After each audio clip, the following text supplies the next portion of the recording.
right, everybody, welcome to the 6th year of the Iowa Files. Want to thank, I know, that's pretty awesome. Want to thank our partners, the West Des Moines Public Library, the Friends Foundation of the West Des Moines Library, and Diana and Scott Hatfield for helping make this possible, especially those of you who I see quite a few online watching. We wouldn't be able to do a live stream or recording without you, so thank you very much. So we thought it was appropriate to kick off the very first presentation talking about a project that is near, literally, and dear to the Jordan House. If you've driven by recently, you will see that the former church campground has undergone an amazing restoration, or the beginning part of a restoration. It's going to lead to a fantastic community project called Legacy Woods. There's going to be a nature sanctuary and a history section. So we wanted to bring in some of the fine folks who have been spearheading this for the last 50, 60 years, it feels like, from West Des Moines Parks and Rec. So we have Ryan Penning, who is in charge of Parks and Rec, Marco Alvarez, and Allison Ullestad, who is a supervisor and on the West Des Moines board. So we're going to give you a little bit of history of the land, what's happening now kind of behind the scenes, and what's going to be happening as we move forward. So thank you so much for coming. Yes, welcome. As Gale said, I'm Allison Ullestad. I'm the Arts, Culture, and Enrichment Supervisor in the Parks and Recreation Department. In that role, I supervise all of our public art program, the Jamie Hurd Amphitheater, woohoo! There's a concert after this at 6 o'clock if you wanted to be there. And then also just any arts and cultural programming. And so, as Gale said, I'm also on the West Des Moines Historical Society Board of Directors as a city liaison. So, first of all, I think most of you know this, but just wanted to never assume, right, that everyone knows where we're talking when we're talking about where Legacy Woods is. So, as you can see, in the big overall picture, we're right down here by Raccoon River Park at the intersection of Grand and Fuller. And this is just a very broad overview of the project site with a few of the things pointed out on it. So we've had lots of questions that say, okay, so who owns the land? Who owned the land? And how does the city now have the land? And I have joked before that I should have done like 3 screens of just a line where it had prehistoric cultures. Because many thousands of years before us, there were prehistoric cultures. The Sioux, the Iowa, the Sac and Fox, which became the Meskwaki, also used the land. I don't think they would use the term owned the land. And then in 1845, the U.S. government said, okay, time for you all to leave, and we're going to move you to Kansas, and then settlers can come in and claim some land. And at that time, 1846, James C. Jordan came in and staked his claim under large oak trees on the now property, and lived in a, let's call it a shack almost, for the first winter on the property. And from what it says, it was a very tough winter. And they had a hard time, and then they kind of built a log cabin, and then after that, they started on the official home. And the home itself, Gale, 1850 was the first part. 1850, the first part ended in the 70s, right, with the second edition? Yeah, the edition was 1870, 1872. Takes a little while to build these things by hand, as you can imagine. So for over 100 years, the Jordan family owned that land and the house. And then it was sold in 1947 for the price of, I think, $12,000. 25 acres was sold to the Iowa Church of the Nazarene. And most of you might remember that, where they set up a camp, Bible camp area. And Gale's going to talk to you a little bit about how the house was saved. So after the Nazarenes built their campground, all of those buildings, the majority of which were from the 50s and 60s, the Jordan House became, for a while, the girls' dorm for the camp. So there used to be bunk beds stacked in every room. It was used as a caretaker's house, and also there used to be a dairy across Fuller, and the Jordan House is where they stored their hay and grain. So you can imagine what kind of condition the poor house was in by 1970. And in fact, the city of West Des Moines asked the fire department Do you want to use this as a practice burn? You want to set it on fire, put it out, set it on fire again? And enough people got fired up, pun intended, that the Historical Society was formed in 1970. We were able, some amazing volunteers were able to get it on the National Register of Historic Places in 1973. And then by 1978, the Historical Society had raised the $20,000 necessary to buy the house and approximately the 1 acre that it sits on. So, and then the restoration began. And I could not even begin to guess how many hours, hundreds of thousands of hours of volunteer work went in to saving this house that had no complete windows. Every window was broken. The 1850 and 1870 part upstairs were splitting apart, so it was pouring rain in the house. But community effort and the effort of the West Des Moines City Council and volunteers made this one of the most rare things, an actual stop on the Underground Railroad with a building possible in our community. So after that was going, the Church of the Nazarene decided to sell their land to the Walnut Creek Church in 2008, which then the Walnut Creek Church did also do Bible camps and programs on that land. They owned that land until, all of the land until 2020, when the West Des Moines Historical Society, with the backing and help of the city through their hotel motel tax fund, purchased an adjacent 3 acres of land to kind of protect and put a buffer around the Jordan House if it were to ever, the land were ever to be bought for development. It was important to the society to say, no, we were not going to have a business right up next to the Jordan House. So between 2020 and 2023, many people, several developers came in. There were some contentious things going on with what was going to be there.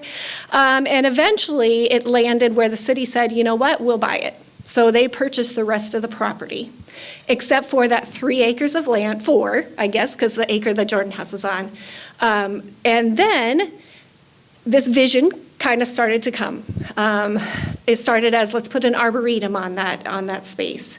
And then the society and the city kind of thought, you know what if we made this bigger than just an arboretum? What if we come together to make this really something very special? And it seemed a good match with the city already partners with the Historical Society for doing programs and things, and we've had a good relationship. And so the city said, yep, we can make it if you would be willing to transfer back those 3 acres, and it's all under city ownership. And so the whole property, except for the Jordan House and the 1 acre it sits on, is now city property. So the city owns all of that. And in that, and part of that, is the Oak Hill Cemetery that we will talk about in a little bit. So the kind of basic 3 things are the whole property, except for the house and the 1 acre, and then the Oak Hill Cemetery. And with that, I'm going to turn it over to Ryan Penning. Good afternoon. My name is Ryan Penning. I'm Director of Parks and Recreation. Happy to be here. But as we talk about this project, we have to talk about the collaboration. And really, there's 3 key stakeholders that are part of Legacy Woods. First, you have the city of West Des Moines, with the city purchasing the land back in June of 2023 for $2 million. And then you have the West Des Moines Historical Society and Gale and her board of directors, and then the Nature Sanctuary, which is the private sector. So because of that collaboration, really this project is becoming a reality. I think if you look at any one of those 3 key stakeholders, if they were to do this project by themselves, I don't know if it would have been possible. But because we're collaborating, because we're putting our resources together, this project is happening and it is becoming a reality.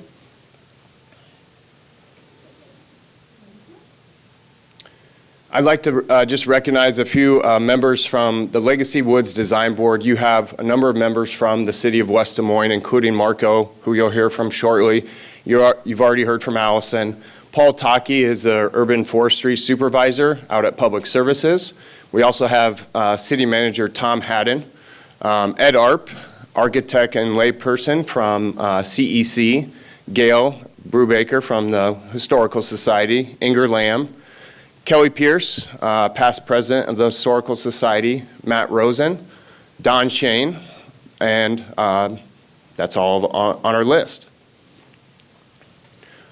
I think the city has done a tremendous job, especially here in the last couple of years, of quality of life initiatives and projects. And the success of that is because we have the support from city council, city management, but also the public. And how these initiatives and projects are completed is because of the support from our community and the private sector. To give you a couple of examples, we have the Jamie Hurd Amphitheater that Allison mentioned that's on the city campus. The Athene Pedestrian Bridge and the Mid-American Recplex. All three of those significant projects were a public-private partnership. The Jamie Hurd Amphitheater, a $2.4 million project, 2/3 of those funds were done from the private sector. The Athene Pedestrian Bridge is just over $9 million. We raised almost $3 million from the private sector. A $62 million Recplex, we had almost $13 million from naming rights, individual donations, and grants. So Legacy Woods is that next big public-private partnership. And what's unique about it is every one of those is different in its own way. Legacy Woods, if you look at, obviously, again, the city of West Des Moines and the public sector, you have the private sector in the nature sanctuary, which is being led by Don Shane and Dan Houston. Those two individuals donated $500,000 each to really jumpstart this project. It was really Don Shane's vision of creating this arboretum and nature sanctuary, and he approached the city with this idea. But it was at that time that the city went to the Historical Society and said, hey, obviously the Jordan House is already on this property. How can we make this project more holistic? How can we make it more complete? It's not just a nature sanctuary or an arboretum, but how can we bring this historic campus to this project as well? And that's how you have this collaboration. So really, our involvement as a city is kind of the administrative. We're applying for grants to help offset these costs. So I know Allison and myself, we have more than $450,000 in grant applications out there right now. In the future, here in the near future, there will be another $350,000 in grant applications. So that's besides the contribution that the city put into purchasing the land back in June. That's how we're really contributing to this project. The Nature Sanctuary, like I said, is going out. They're fundraising for that specific part of it. And then eventually the Historical Society will have their own fundraising campaign for what we'll talk about here in a little bit is a historic campus. So to date, the Nature Sanctuary, preliminary cost estimates are around $4.7 million. That estimate is really, I would say, fluid, and how we can do that is obviously through monetary donations, but Ed Arp and his staff are really looking at ways to reduce that, whether it's in-kind donations or monetary donations. So to date, they have raised just short of $1.2 million. The project fund balance to date is just over $700,000. So what's really important about this project is the phasing of it will happen as the project has funds available. So like I said, we've raised over $1.2 million. The 19 buildings that were demoed cost around $400,000. So we've spent some money already, but as we have these funds available, the next phases will happen. So the next phase Marco will talk about, we're hoping yet to happen this fall with some grading and utilities. And then obviously the historic campus, one of the grants that we have out there and have applied for is really pre-design and to get a cost estimate of what it would, how much it would cost to do a heritage center to move the log cabin and the Bennett School to this historic campus. So again, I can't thank the Historical Society enough, thank Don Shane and Dan Houston for their contributions and their efforts going out into the community and fundraising. It's really a unique collaboration, but like I said, I don't think this project would be happening without these three key stakeholders.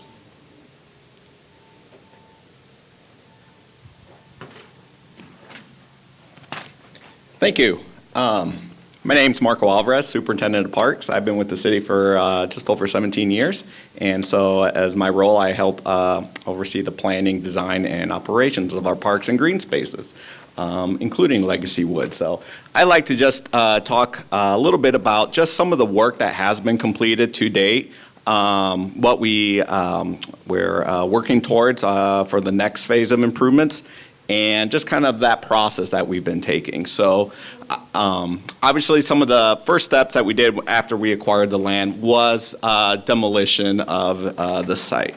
Of the building. So as we all know, with the former church camp there was a lot of buildings that had become just abandoned, and they were really considered a public just nuisance as they were being used by homeless camps. And so we reviewed them just to see if there was any significant historical value in them.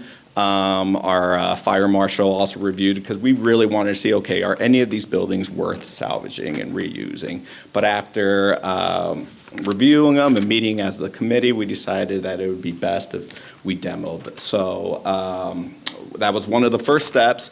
We hired a contractor, Jay Petticore, to do that work. It was approximately almost over $300,000 to do it, but they did a great job.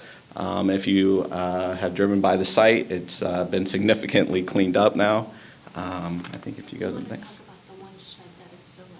Yes. So in this exhibit, it just shows the buildings that were existing in orange.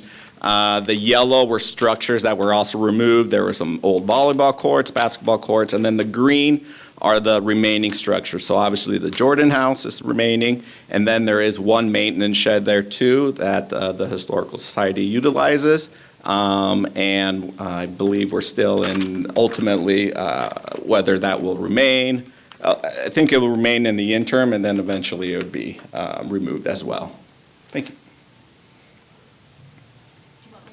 Sure, and here we'll do just a quick drone video of the site so everyone's familiar here, and you can see some of those old existing buildings that had previously.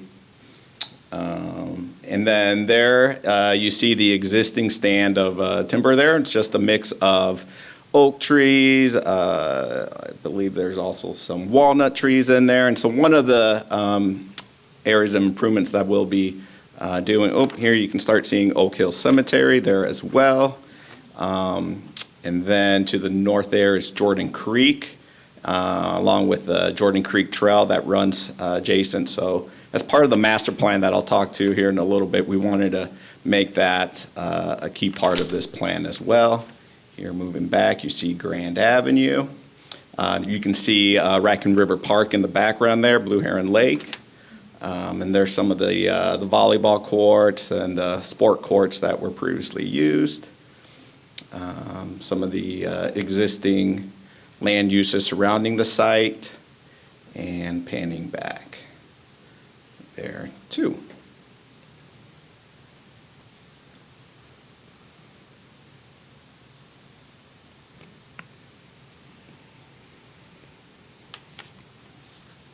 Can you imagine what James Jordan would think if he were to see a video like this? How did that happen?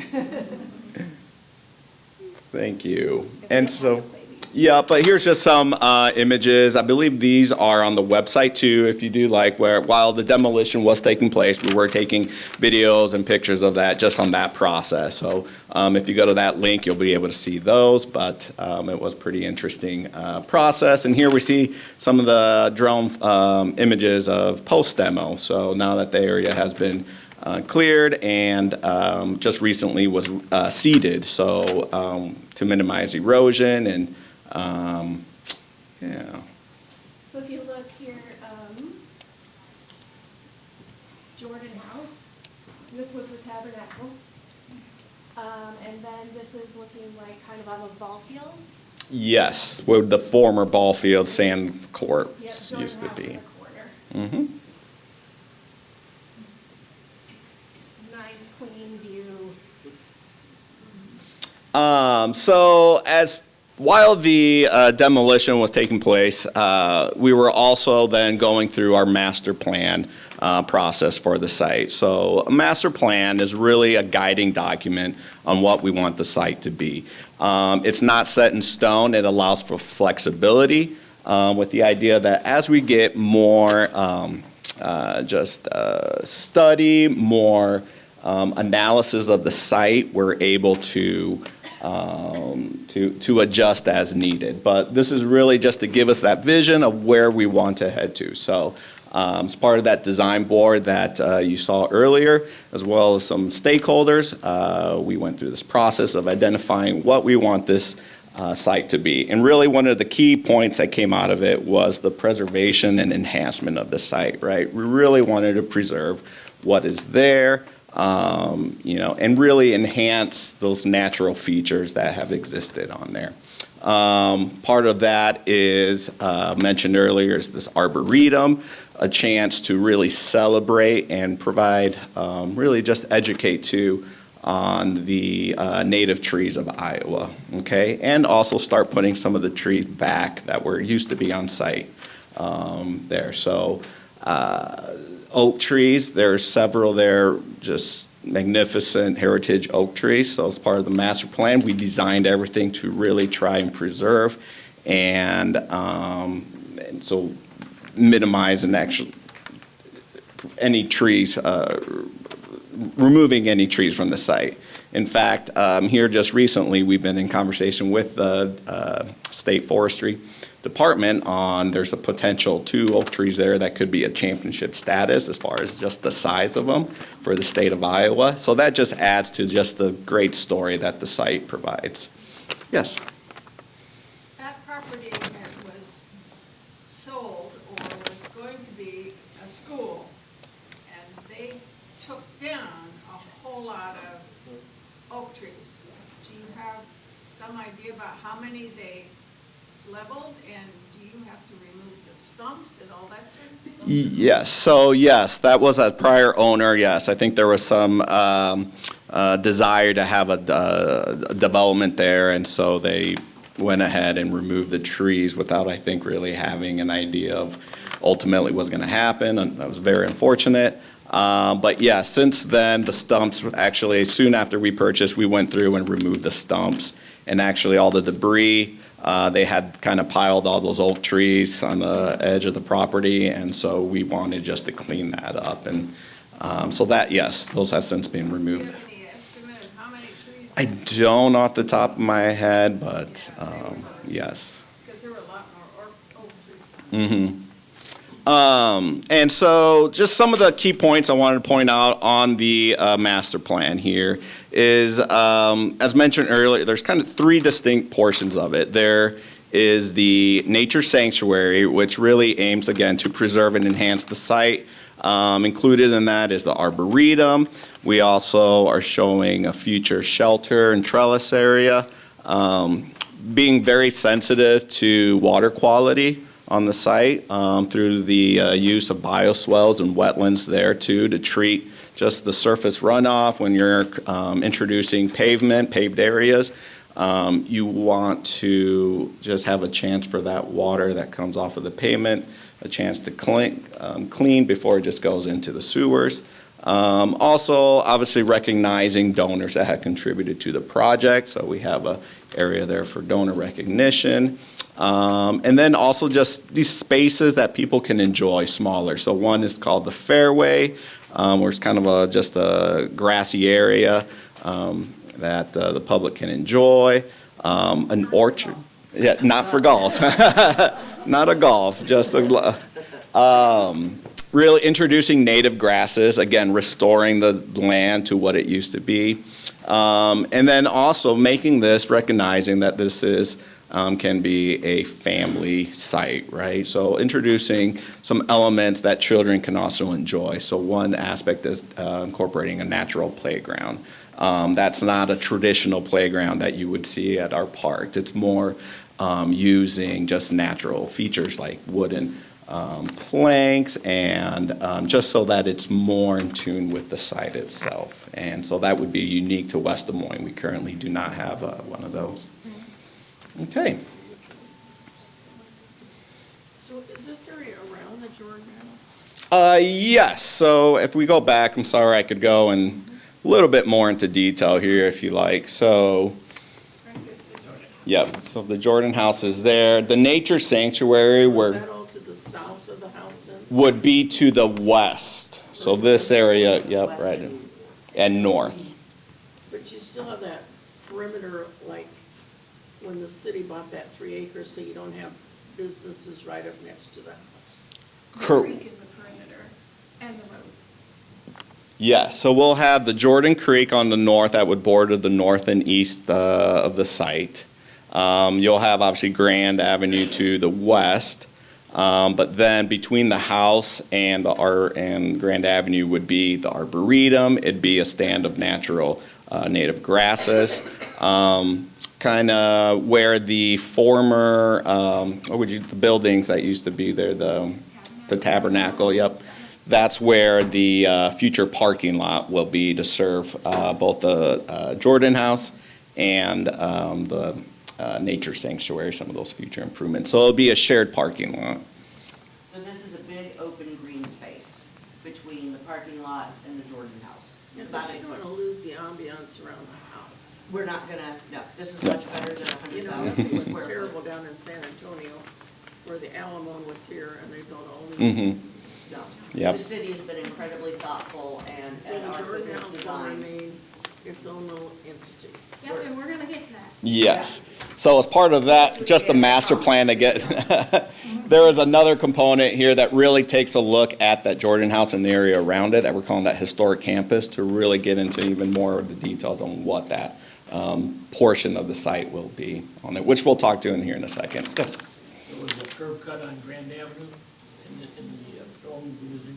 Yes. Are you gonna use that? What's the? The existing curb cut? No. So our main access entrance will be off of Fuller Road, would be.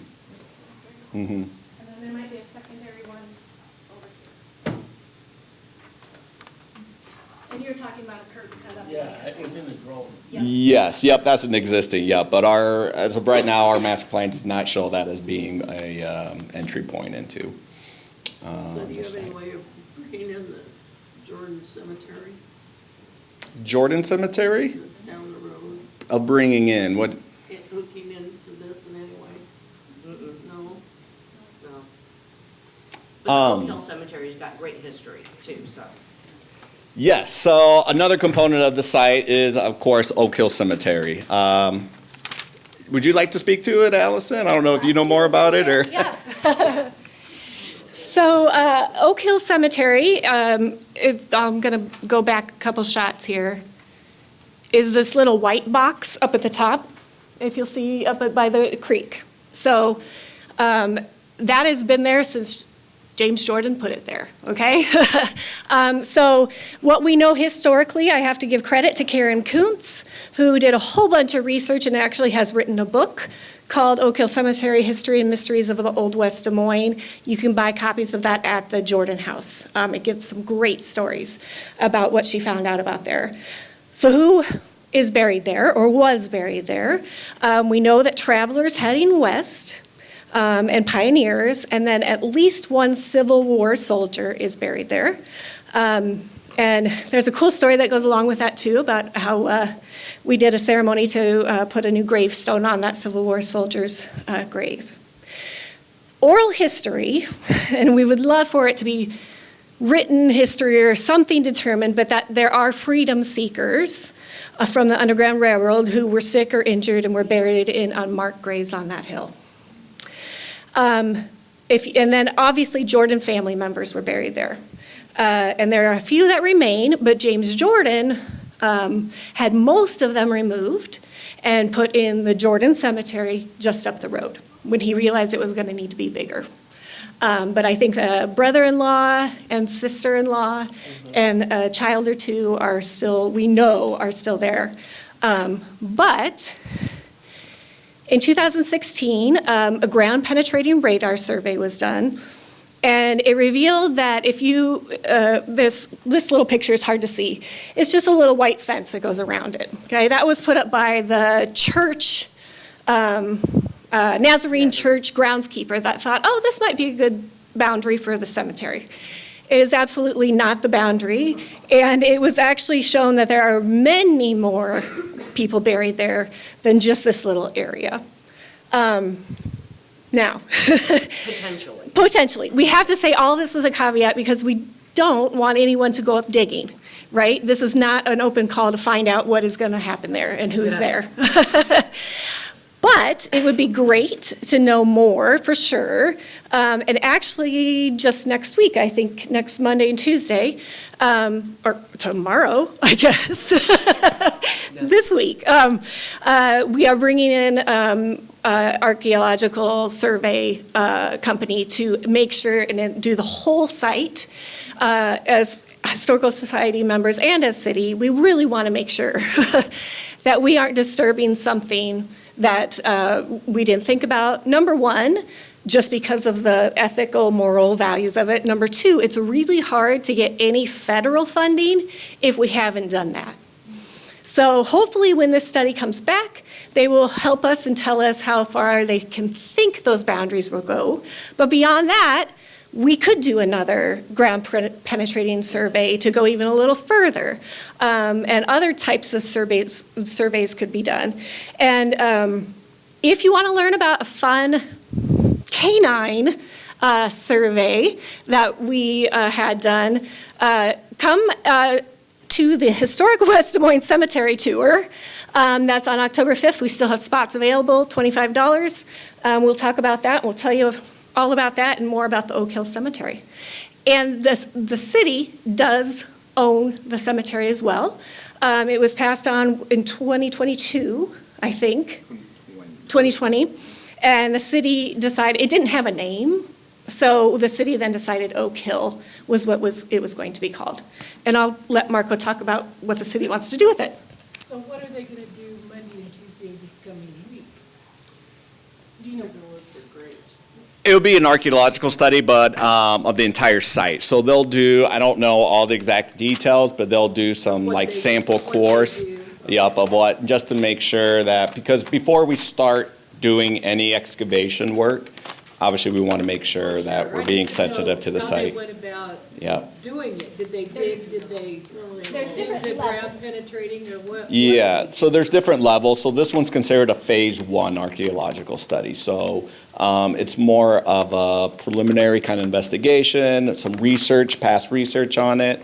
And then if there's any reason to believe that, yes, there's some things that needs further exploration, then it goes to a phase 2 that involves a more in-depth study. So it's kind of the first step in that process. Marco, do you want to point out we really have avoided doing it? Yes, so it's just part of our master, and really even with the demo of the site, we've been very sensitive just to the Oak Hill Cemetery area, just not really knowing just the limits up there. So if you noticed in our master plan, while we are absolutely, our intent is to preserve the cemetery, we have not shown really much for improvements up there because we just want to be sensitive. We don't want to do a lot of grading up there. We just want to kind of preserve, clean the area up. There were 2 old cabins that were in that area. As part of the demo, coordinating with the state archaeological department, they recommended that there would be to leave the foundations in place. So we only took the building above ground over. So on site, there's still the foundation is still there because again, we just don't want to get into the ground until we have a better idea of just what is there. So more study, more planning definitely to come on Oak Hill Cemetery and the area around there. But we just wanted to mention that is part of our just overall site and future improvements. Yes? You mentioned Indians earlier. Are there any Indians buried out in that area? We don't know. So that is part of the purpose of this archaeological survey. And we are also pulling together a team to help with what can be done to improve and preserve that site that at this point does include members of the Meskwaki Nation. So we are trying to reach out to anybody who would have professional experience, personal tribal experience with it to see. There's always oral rumors and oral stories, but we're trying to prove it. But the city is going very slowly and very carefully, which I think is respectful and to be admired. They're not going in there and clear cutting anything. We want to be really careful that we don't run into ancient human remains because we've all seen the movies and it doesn't end well. So. Doesn't the city have any Jordan moved graves from there up to the other? No, the records don't start until the actual Jordan Cemetery. And even then, it was several, It was 1855, so there yeah, weren't. decades after. Yeah. Because you know, out where my family has fought in Bondurant, they had a survey come out like an ultrasound type thing. And they could go over and they could tell if there were, Yep, and that's what we have done and would like to do more of. yeah. But all that really technically shows is areas of disturbed soil. It doesn't necessarily mean you don't see caskets or anything on the image.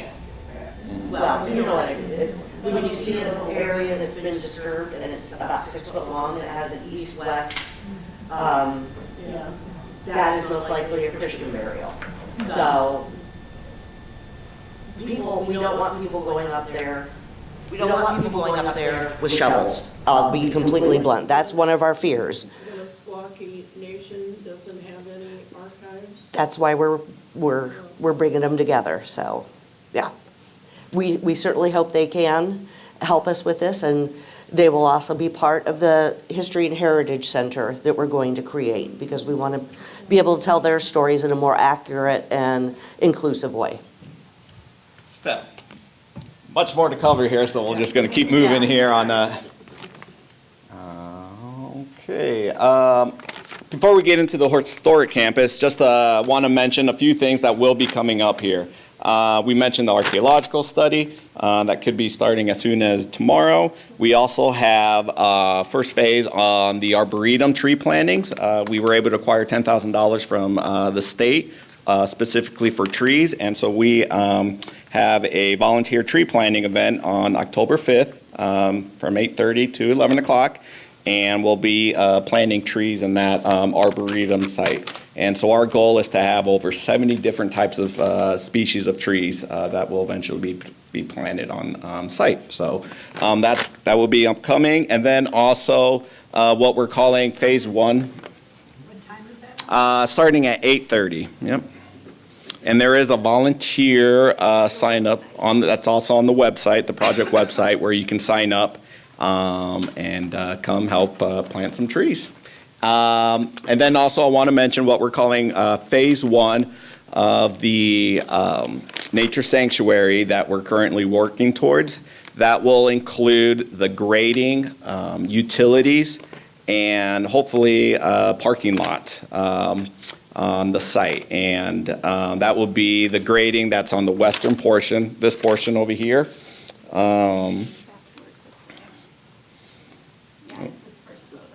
Yep, and then the parking lot in this area here, and then the utilities, so future sanitary sewer and water lines that will eventually serve the restroom and other buildings in that site. So we want to get those utilities in first because we don't want to have to come back and disturb the land once we start. So we want to do that as one of the first improvements. And so that's estimated, that work's estimated to be about $1 million.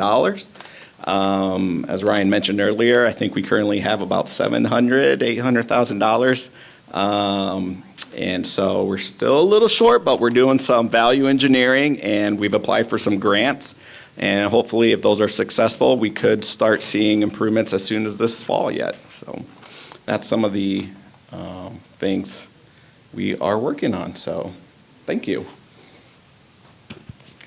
And you might have noticed on your handout that there's ways to donate. And if you just go to the main website, you'll find that you can donate specifically to the nature sanctuary portion or to what we're going to tell you about right now as the historic campus, or better yet, both, right?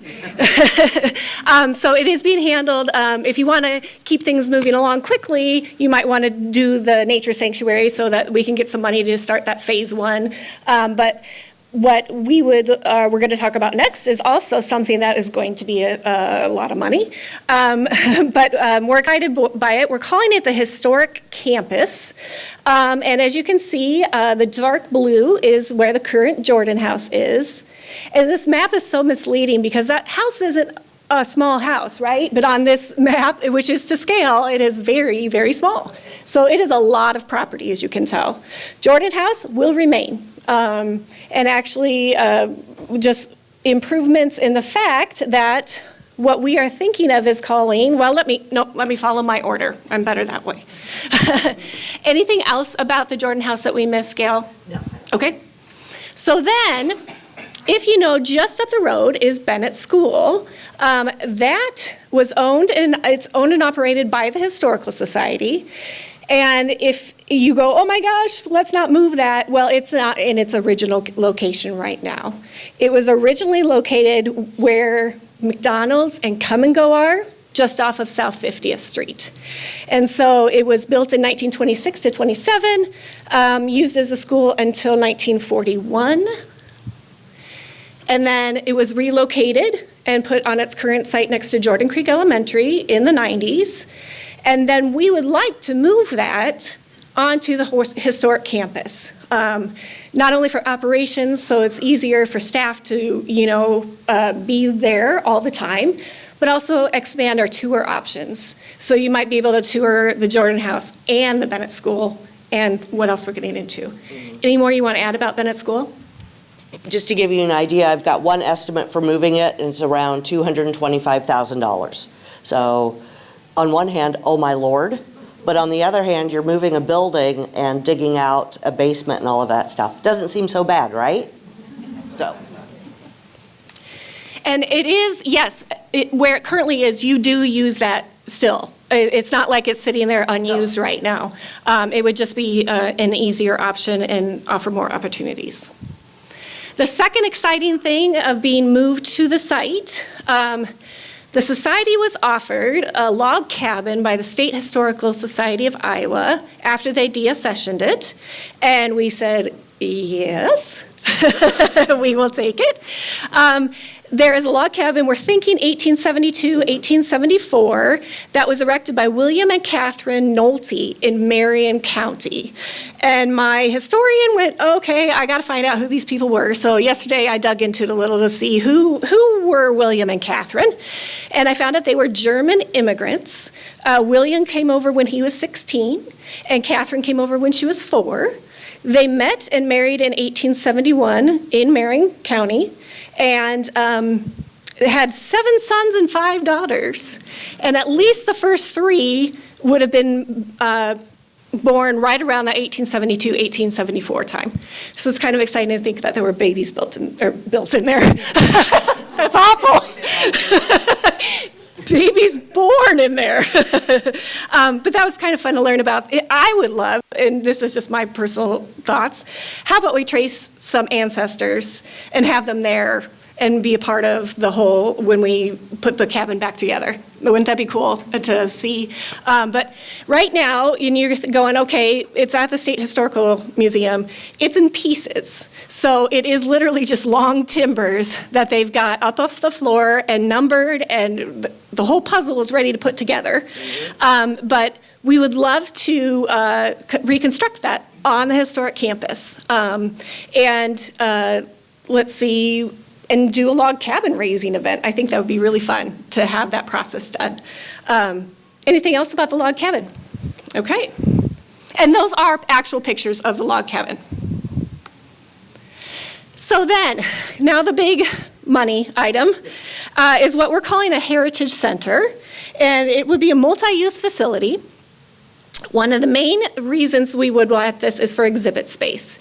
If you've been to the Jordan House, it is lovely with great exhibits, but you run out of room, right? Specifically, the narrative of the Underground Railroad. You have to go to the basement, and if you can't do stairs, you can't go down there. It is also misleading, and people assume that is where freedom seekers were. They were never in the house. So a lot of assumptions get made that that basement is where they were. So we would love to bring and do a really nice exhibit. Like Gale said, it's really unique that we have this here in West Des Moines. And this story, it's kind of been, again, in the basement for years as a story that's just being told. You have to go down there to see it. Let's bring it up. Let's give it some light. Let's celebrate it. And that's where we will involve people from the National Park Service, which, do you want to talk about the Network to Freedom? So the Jordan House has a designation as being on the National Park Service's Network to Freedom, which is actually international sites now. They just added some in Canada. These are all places that were involved with the Underground Railroad. So if you look, there are maps online of part of the John Brown Freedom Trail, which is what we are, part of our designation, because this was the last journey that John Brown, that radical abolitionist, took with freedom seekers he was escorting to Canada. And he stayed on the Jordan property on February 17th, 1859. So when you go to the Jordan House, you're actually walking in the footsteps of this history. So we want to do a better job at telling it. Right now we don't tell nearly a good enough story about the freedom seekers who came through. And we recently put up some updated panels and things like that. But this story is so absolutely rich with not only history, but tie-in with what's happening today for fights for freedom, that this is a completely logical to us extension of what we do as a historical society. And along with that, like we've mentioned, the indigenous tribes and peoples that were on the land or used the land before. Again, if we can find information, we want to tell that as an authentic, correct story, and with them, instead of making it our story to tell, involve that community, as well as the Mexican and African American communities in Valley Junction, which that's a cool history too. So we want to make this Heritage Center have exhibits that's more than just James Jordan. We are the West Des Moines Historical Society, and we want to tell the whole story of West Des Moines. So hopefully a Heritage Center can help us do that. Also, this is the one I'm excited about the most, but creating a crafter and artisan space. So basically a space where you can learn, create, and share knowledge about heritage crafts. Now you may go, what the heck is a heritage craft? Well, the UK is so much better about preserving their heritage crafts. So this is the UK definition because I couldn't find one for the US. But it's a practice that involves skilled manual work, knowledge of traditional materials and techniques, and has been passed down through at least 2 generations. So we're talking calligraphy, candles, felting, paper making, pottery, wood carving. Wouldn't it be cool to have a space where you could come and learn how to do those things, and a space to use the equipment to make those things? We don't know what that looks like now, if that's a membership that you get to, just sign up and come in and use the space, or if we just offer classes. We have to find the people that can do this. It's important. I went to a friend's garage sale today, and I immediately bought her a big piece of hardanger, if anybody knows what hardanger is. Things like that, like teach people how to do hardanger. It's hardanger. But classes where these skills, and we're gonna lose it if we don't teach somebody how to do it. So hopefully we can develop what that looks like. And then obviously I think we're going to do a big community space where we can have rentals, we can have events. Wouldn't it be cool to get married in the arboretum and have your reception in the community room, right? Or have a graduation party on the Great Lawn and then go and have your reception in the community room. Also teach those large classes, workshops, lectures. Right now, we have so many cool ideas for the Historical Society, and we would host this program would be at the Jordan House if we had any room, right? Because there is one tiny room where about 12 people can fit. So just even that would provide excellent opportunities for what we can do. But again, that Heritage Center would come at quite a cost. But another one that I'm really excited about, this one is happening. Like I said, the Public Arts Advisory Commission is under the Parks and Rec Department, and the Public Arts Advisory has decided to fund and install some permanent artwork at Legacy Woods. So we already, according to our process that we follow, have convened a public art work group. We've already met, and now we just need to determine what we want this artwork to be and what we tell artists when we go reach out for artists of who this will be. And then it's a big project. It's awesome. It's $170,000, and that's part of the Public Art Fund, and then a $50,000 grant from Bravo. So we're really excited about what that can be. We have no idea if it's multiple pieces, if it's a mural or a statue, or like, we have no idea. A lot of that is part of the process, so that's exciting. But this will happen. So basically, like you can see, the phase 1 plan that we talked about doesn't involve much on this. And I have to stop at this point because there's a very important person in this room. If she will stand, I'm sorry, Lindley. But credit where credit is due. Lindley is an architect with Newman Monson who has been pro bono doing some drawings and renderings and planning for the Historical Society. And so very much thank you for all of this help that you have already done. So if you can give her a round of applause, that would be great. So the phase 1, you can see, doesn't involve much except maybe making a long extension sidewalk from the parking lot. And again, we've provided areas for bus drop-off. How cool would it be to have schools come and pull up a couple buses and drop off the kids? But other than that, phase 1 is kind of leaving this alone, which is okay because we don't have money for it. So we're going to start with the nature sanctuary and work our way east. And then you can see the master conceptual plan for phase 2, 3, 4, 5. I don't know. You want to talk about that? Sure. So as we keep saying, the Jordan House isn't going anywhere, obviously. We would like to put the log cabin in kind of snuggled in orchard that will be part of the arboretum. We have to keep all new buildings or all older buildings that we put there a far enough distance away from the Jordan House so nobody could come up and think that the Bennett School or the log cabin is related to the Jordan family. There has to be a visual break. So nestling the cabin amongst the orchard will absolutely be gorgeous. The new Bennett School, we would move over there. The topography of the land is absolutely perfect for doing a walkout basement, because there has always been a basement in that school, but again, it is not accessible to anybody. The stairs are awful. So if we have a walkout basement, anybody in a wheelchair or with some difficulties will be able to get into it where the kitchen is. And then the Heritage Center will be over there. It will look down to a pond wetland, and there are going to be gorgeous trees and prairie restoration. Meanwhile, at the Jordan House, the Polk County Master Gardeners have agreed to take us on as one of their volunteer sites. So they are in the process right now of creating their own kind of master plan, starting primarily with plantings around the foundation of the Jordan House. But their goal is to make it appropriate for the time, easy to take care of, because none of these thumbs are green over here. They are all black, so hugely appreciative of that. So this is going to be a whole kind of gathering area, and this is going to be program area. So we're really excited about what's going to happen. So this is kind of a 3D view of what you will see when you're looking down from the house. So there's the log cabin, there is Bennett School, and on this side is the Heritage Center. Then the Jordan House is right here. So there's going to be this large open area for sitting and meeting and picnicking and things like that.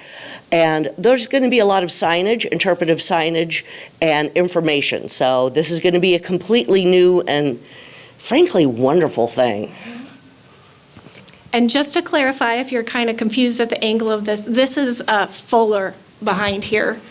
And so Jordan House, this is a side of the house we hadn't seen for many, many years, because remember that tall dormitory building that was in front of it is now gone. It's wonderful to see it. And the other thing, if you've participated or donated to the Pathway to Freedom, right? History, freedom. Pathway to History. We will be moving those and making it a central part of this historic campus.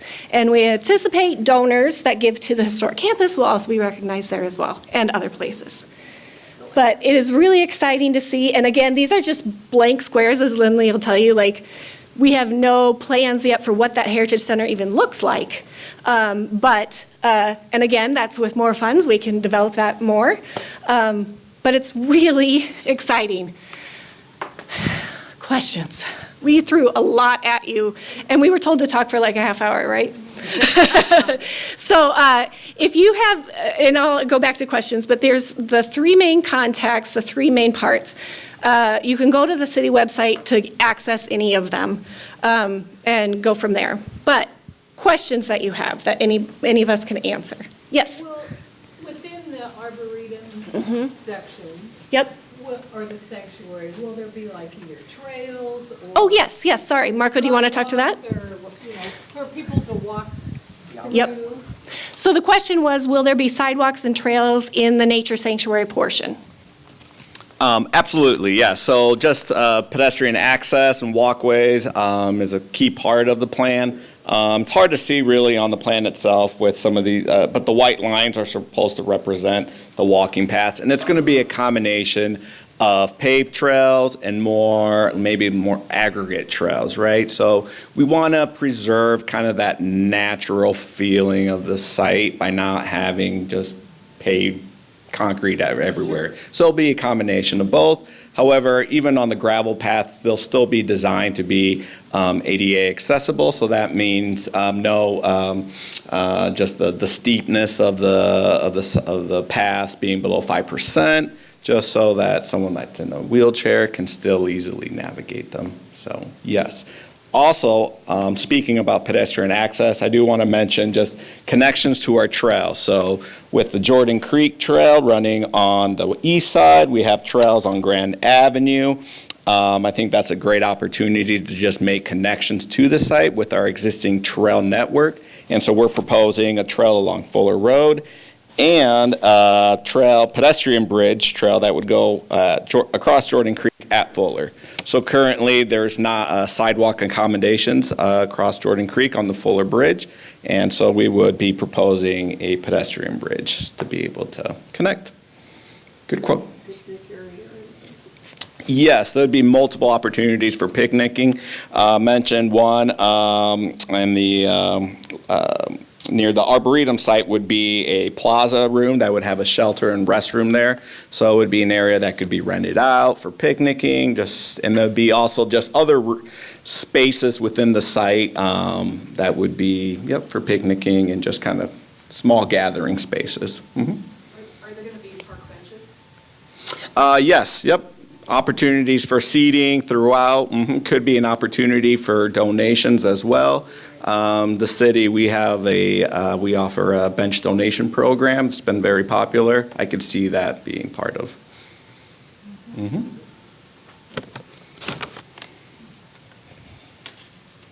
Any other questions? Okay. What's the time period for this? It's the $1 million question, actually, the $4.5 million question. As we've alluded to. Powerball is at a high right now, just saying. Yeah, it is very much dependent on just the funding and how quickly we can raise those funds. So thinking 5 years, 10 years?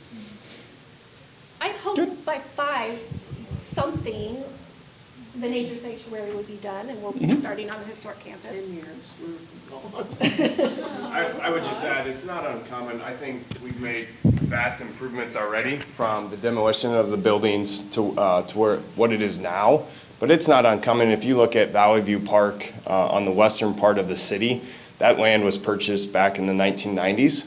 The Aquatic Center was built in 2003, but the majority of that park is still undeveloped right now. We're adding amenities on the west side of it. But as we said, really this project will go forward as we have funds available. Whether that's mostly from the private sector, I think at some point, we can look at from the city's perspective and say, the private side did so much for us. Is the city willing to contribute some? Right now, I don't think that's the case, but 5-10 years down the road, we can make smaller improvements and things like that. Is the school district participating at all in the educational part of this? Not at this point.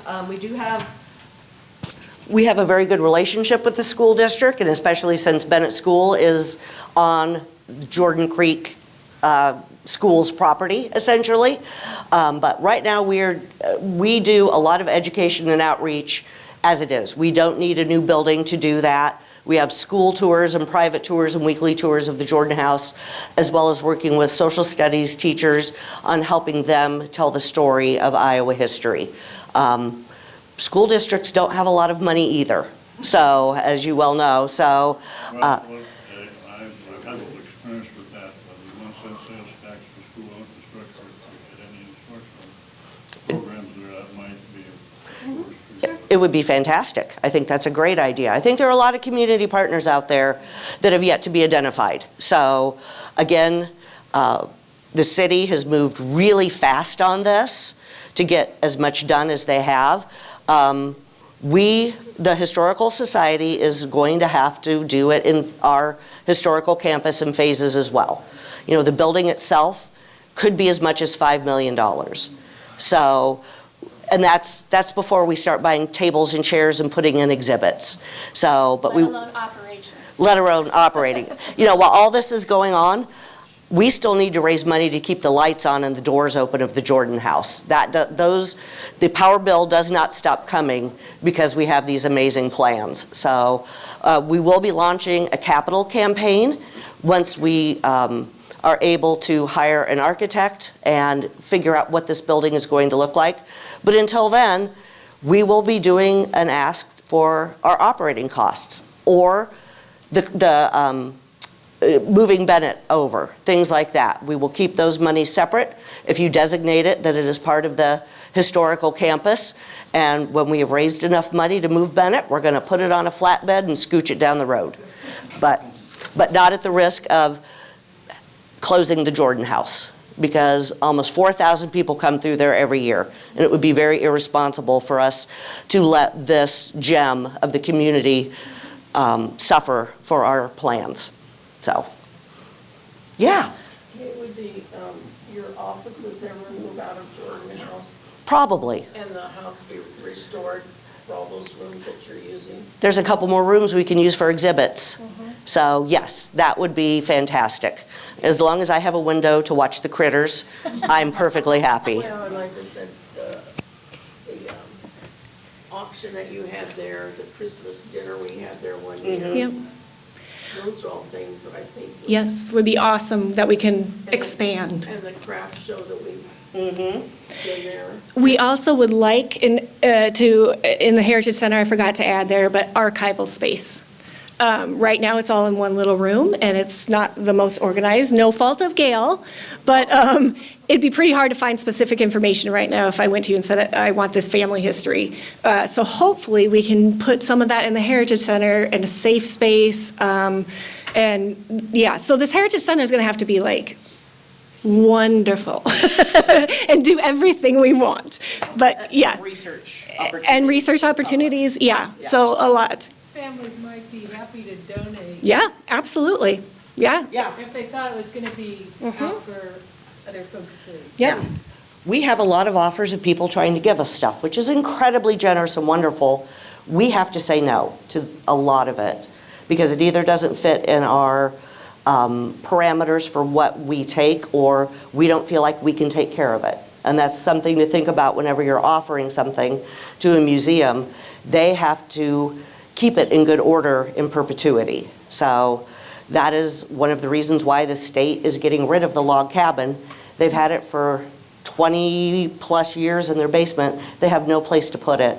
So they're being respectful of the donor's wishes and getting it someplace where it will be open to the public and will be utilized. So, but yeah, we know there's Jordan stuff out there, which we consider tier 1 priority for collecting.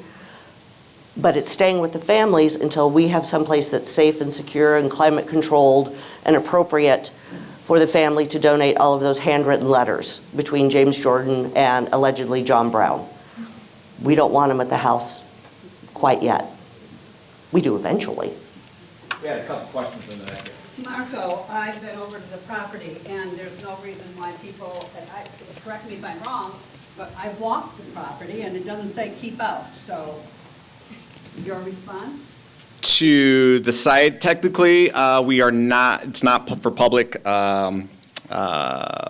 space yet, just because we still are doing studies, work on there, so we're not making that a public space yet.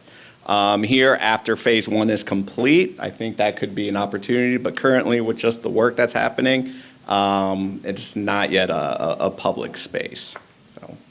And the fence, And fence. will the fence remain?